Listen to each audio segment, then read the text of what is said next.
Good morning. This is your stats sensei, Mr. Spensei, and this is our exit ticket for the day.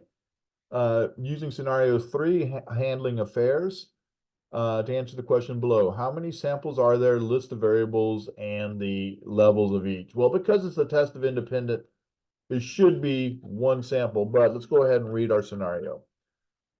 Handling affairs, a random sample. Oh, that's one. So we already have our first answer. How many samples are there?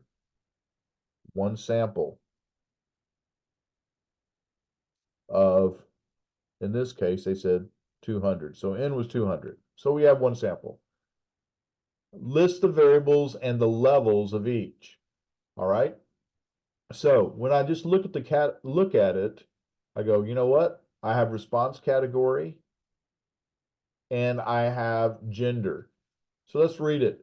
Is there sufficient evidence to indicate that response is dependent on gender? So sure enough, we have two variables.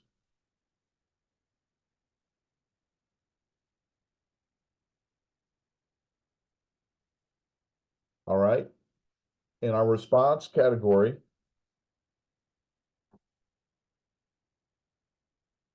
our response variable has 1, 2, 3, 4, 5 levels.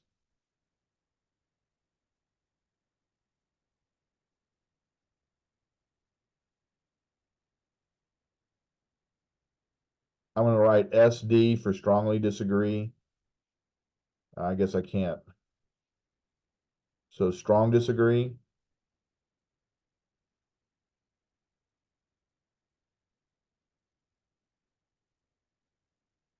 Somewhat disagree.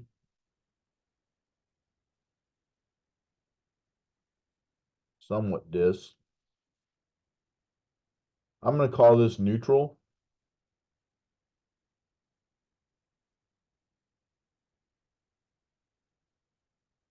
Somewhat agree.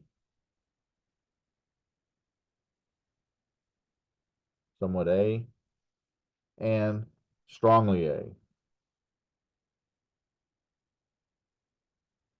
So strong A. Strongly agree.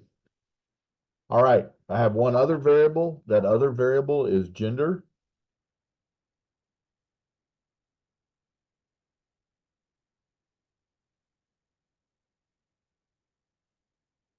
It has two levels. I know you can argue that there are more than two genders, but we're just going to go keep it simple. Two levels, male and female. All right.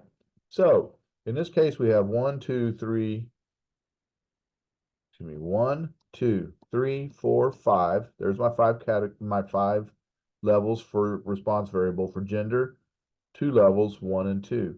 All right. And so we end up having 1, 2, 3, 4, 5, 6, 7, 8, 9, 10. Because 5 times 2 is 10. All right. Now, that's not the way you figure out degrees of freedom, but those are the things you need to know. You need to know the number of levels and the number of variables in order to figure out your degrees of freedom. All right. I appreciate you watching. Hope to see you on the next one. Thank you.